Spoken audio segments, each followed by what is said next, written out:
নমস্কার বন্ধুরা, কেমন আছো তোমরা সবাই? আমি আনা তোমাদের সামনে নিয়ে চলে এসেছি আমার একটা brand new blog. Welcome to travelling with Biplab and Anna. তো আজকে আমরা আমাদের যাত্রা শুরু করতে চলেছি, যেখানে আমাদের প্রথম গন্তব্য গুয়াহাটির কামরূপ কামাখ্যা। তারপরেই আমরা চলে যাব মেঘালয়ের রাজধানী এবং যাকে বলা হয় Scotland of the east, Shillong, এবং তারই সাথে পৃথিবীর সর্বোচ্চ বৃষ্টিপাত যেখানে হয়, চেরাপুঞ্জি। আমাদের ট্রেন ছিল শিয়ালদা স্টেশন থেকে 13175 শিলচর কাঞ্চনজঙ্ঘা এক্সপ্রেস। গুয়াহাটি আসবার আমাদের এখান থেকে অনেকগুলোই ট্রেন রয়েছে। শিয়ালদা থেকে রয়েছে শিলচর কাঞ্চনজঙ্ঘা বা সবরুম কাঞ্চনজঙ্ঘা। দুটো ট্রেনই একই। এই ট্রেনটি মানে 3 দিন করে চলে এবং দুটি বিভিন্ন দামে চলে। হাওড়া থেকে আছে সরাইঘাট এক্সপ্রেস এবং কামরূপ এক্সপ্রেস। কলকাতা থেকে আছে আগরতলা গরিবরথ এক্সপ্রেস এবং গুয়াহাটি গরিবরথ এক্সপ্রেস, তার সাথে কাজিরাঙ্গা এক্সপ্রেস এবং কলকাতা সাইরাং এক্সপ্রেস। আমাদের ট্রেন এটির 30তম স্টপেজ কামাখ্যা জাংশনে এসে দাঁড়ায় তার নির্ধারিত সময়ের 20 মিনিট আগে। এই ট্রেনটির নির্ধারিত সময় রাত্রি 2:20, আর কিন্তু আমাদের ট্রেন 20 মিনিট আগে দাঁড় করিয়ে দেয় 2টোর সময়। আমরা S2-তে ছিলাম এবং আমাদের সেট নাম্বার ছিল 73 থেকে 80। তো কামাখ্যা জাংশনে নেমেই আমরা এখন সোজা স্টেশন থেকে বাইরে বেরোবো। হোটেল আমাদের আগে থেকে বুক করা ছিল, তাই সব প্ল্যান একদম সেট আমাদের। বাইরে থেকে গাড়ি বুক করলাম, আর ভাড়া নিল 600। তারপর রওনা দিলাম আমরা আমাদের হোটেলের দিকে, যেটা একেবারে কামাখ্যা মন্দিরের সামনে। লোকেশনটা যে কতটা সুবিধার সেটা তো দেখলেই বোঝা যাবে। আর কামাখ্যা জাংশনের লবির এই এরিয়াটা সত্যি চোখে পড়ার মতন সুন্দর। চারিদিকে ডিজাইন আর আর্ট ওয়ার্ক, দারুণ সব প্যাটার্ন, একটা আলাদাই ভাইব তৈরি করে রেখেছে। স্টেশন থেকে বেরিয়ে রওনা দিলাম এবারে আমাদের হোটেলের উদ্দেশ্যে। তোমাদের আগেই বলেছিলাম যে আমাদের হোটেলটা অলরেডি বুকড ছিল। স্টেশন থেকে বেরিয়েই তোমরা প্রচুর অটো এবং ক্যাব পাবে, যেগুলো তোমরা ভাড়া করে আসতে পারো। একটা অটোতে 3 জনের বেশি নেবে না, আর যদি একটা গাড়ি করে নাও তাহলে খুবই কম পয়সায় তোমরা সবাই মিলে অ্যাডজাস্ট করে নিতে পারবে।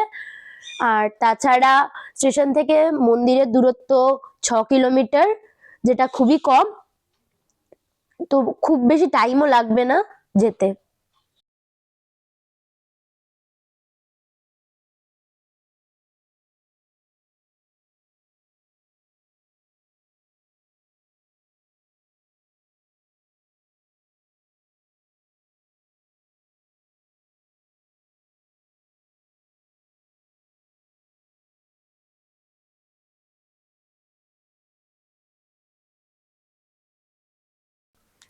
তোমরা যদি প্ল্যানিং করো যে আগে এসে পুজো দেবে, তাহলে কিন্তু কামাখ্যা মন্দিরের পুজোর সিস্টেমটা কিন্তু একটু অন্যরকম।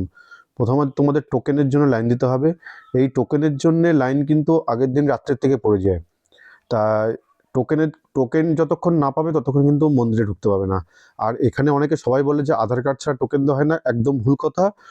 তোমরা গিয়ে লাইনে দাঁড়িয়ে পড়বে, এইবার টোকেন নেবে, টোকেন নেওয়ার পর যখন খুশি মন্দিরে ঢুকলেই হবে। তা সেদিনকে লাইনটাও অনেকটাই পড়েছিল। আমাদের প্রায় 1032 জনের পর আমরা টোকেন পেয়েছিলাম। আমরা জানি পৌষ মাসে মোটামুটি সমস্ত মন্দিরেই ভিড় থাকে। তা পৌষ মাসে যেহেতু মঙ্গলবার ছিল, তাই ভিড়টাও যথেষ্ট ভালো ছিল। দেখতেই পাচ্ছ সবাই কেমন লাইনে এসে বসে পড়েছে, আমরাও গিয়ে বসে পড়েছিলাম। তো সকাল ভোর 4টের পর থেকে লাইনটা খুলে দিল। তো সবাই মিলেই আমরা লাইনে দাঁড়িয়ে পড়লাম এবং টোকেনটা নিলাম। টোকেন নেওয়ার পর আমরা মেন লাইনে গিয়ে পুজোর জন্য দাঁড়ালাম। কামরূপ নামটি এসেছে সেই কিংবদন্তি থেকে, যেখানে প্রেমের দেবতা কামদেব এখানে দেবীর পূজা করার পর তার সুন্দর রূপ ফিরে পেয়েছিলেন। তাই কামের রূপ বা কামনার রূপ। দেবী হলেন কামাখ্যা, যার অর্থ কামনা পূরণকারী, এবং এই স্থানটি একটি প্রধান শক্তিপীঠ, যেখানে সতীর যোনি পড়েছিল, যা সৃষ্টির প্রতীক। একটা প্রায় কতটা দূরের লাইন তোমাদেরকে তো দেখালাম, স্টার্টিংটা তোমাদের দেখাতে পারিনি। অনেকটা এসে পরে তো আমি ভিডিওটা শুরু করে দিলাম। অনেকটা আসার পরে মানে মারাত্মক লাইন পড়েছে, মারাত্মক। এখনো টিকিট শুরু হয়নি দেয়া, 5টার সময় শুরু হবে টিকিট দেয়া। টিকিট নেওয়ার পর এবার তুমি যখন খুশি আসো তখন আপনার লাইন দিতে হবে, তখন মন্দিরে তুমি ডাইরেক্ট দিবে। একটু এগিয়েছি আমরা এতক্ষণ ধরে। তাও হতাম না, কারণ ওই আমরা গিয়েছি দিকে যখন আমাদের প্রতি পয়সা সব লাইন দিল। কি বললো কার্ড কিসের কার্ড বড় তোমাদেরকে দেখালাম 3টে থেকে লাইন দিয়েছি, 3টে থেকে লাইন দিয়েছি। এখন 6:11 বাজে। ফাইনালি কুপন কাটার জন্য ঢুকছি। দেখো এটা হচ্ছে লাইন।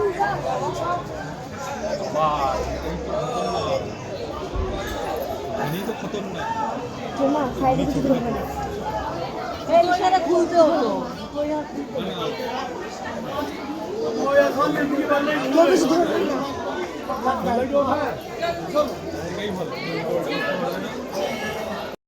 কুপন কেটেছি এখনো হয়তো সামনেরও অনেকে যায়নি।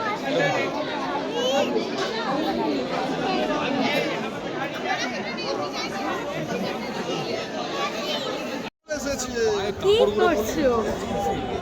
বিশাল লাগছে।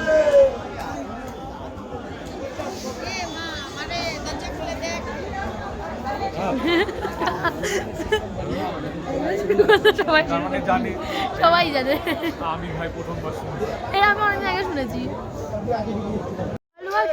তোমাদেরকে তো দেখালামই, রাত্রির 2:30টার সময় লাইনে দাঁড়ালাম এসে পরে, আর এখন সকালবেলা 8:30 বাজে। প্রায় 6 ঘন্টা পরে এসে লাইনে দাঁড়াতে পারছি। মনে হচ্ছে কোনো যুদ্ধ জয় করে এসেছি।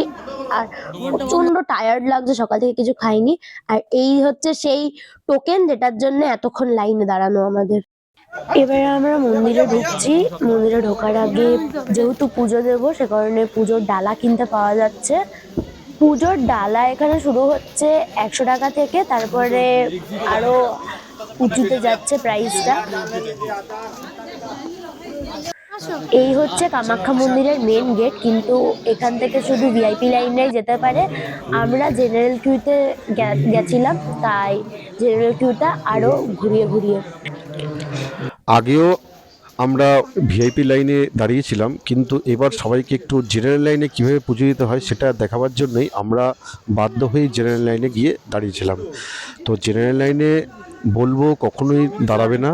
তোমরা যেভাবে আসবে ভিআইপি লাইনে 500 টাকার টিকিট কেটে পুজো দিয়ে চলে আসতে পারবে, কারণ ভিআইপি লাইনে সবচেয়ে সুযোগ ভালোভাবে পুজো দেওয়া। কিন্তু জেনারেল লাইনে অন্তত 12 থেকে 14 ঘন্টা তোমাদের লাইনে দাঁড়াতে হবে। তাই এই কষ্ট না করে ভিআইপি লাইনে 500 টাকা দিয়ে পুজো দিয়ে তোমরা চলে আসবে। আমরা তো লাইন দিয়ে এগোচ্ছি, আর আমাদের ঠিক পাশেই এটা হচ্ছে ঋণমোচন কুণ্ড। এই ঋণমোচন কুণ্ডর ভেতরে একটি শিবলিঙ্গ রয়েছে, যা প্রতি শিবরাত্রির সময় জলের নিচ থেকে উঠে আসে। এটি সত্যি একটা অলৌকিক বিষয়, আর এটার পেছনে এখনো অবধি কোনো সাইন্টিফিক যে কারণ খুঁজে পাওয়া যায়নি। কোন সকালে লাইন দিয়েছি, আর এখনো অবধি মানে মন্দিরের কাছাকাছি পর্যন্ত আসতে পারিনি। অবশেষে রাত 2:30 থেকে লাইন দেওয়ার পরে এখন বাজে 3:30। প্রায় 12 থেকে 13 ঘন্টা লাইনে অপেক্ষা করার পর এবার আমরা মন্দিরে পুজো দিতে ঢুকবো। মন্দিরের ভেতরে তো ক্যামেরা অ্যালাউ নয়, সে কারণে কিছুই দেখাতে পারবো না। তো এত দূর অব্দি মন্দিরের ভিডিও তোমাদেরকে দেখাতে পারছি, আর মন্দিরের চারিপাশটা তোমরা একবার দেখে নাও। আরো একটা ইনফরমেশন দিয়ে যাচ্ছি তোমাদেরকে, মন্দির কিন্তু 1টা থেকে 2:30 অব্দি ভোগ নিবেদনের জন্য বন্ধ থাকে। 2:30টার সময় মন্দির খোলার পরে প্রায় আধা ঘন্টা পরে আবার লাইন ছাড়ে। তো সাইডে ভিআইপি লাইনও যাচ্ছে, একবার ভিআইপি লাইনের লাইন খুলছে, একবার জেনারেল লাইনের লাইন খুলছে। এইরকম ভাবে পুজো দেওয়া করাচ্ছে। পুজো দেওয়ার পরে এখন 4টে বাজে, আমরা লাঞ্চ করছি এখন আমরা। খাওয়া দাওয়া করে ফ্রেশ হয়ে ব্যাগ বাট্রা গুছিয়ে গাড়িতে উঠে পড়লাম আমরা।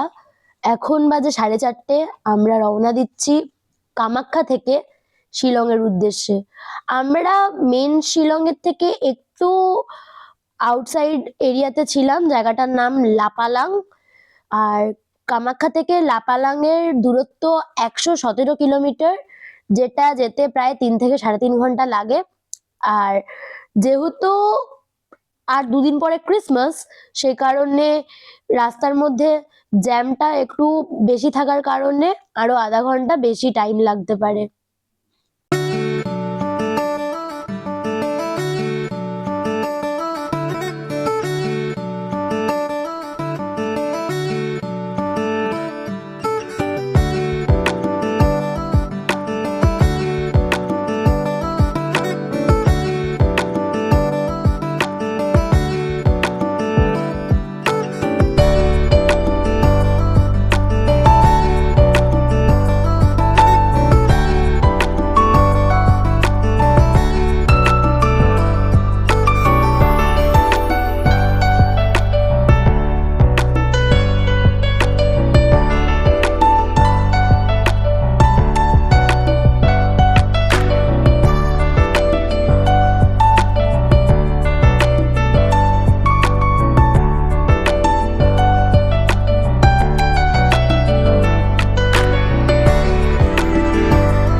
প্রায় 4 ঘন্টা জার্নির পরে এখন 8:30 বাজে। আমরা আমাদের হস্টেল সিনক্রিম বয়েজ হস্টেল সেখানে পৌঁছেছি।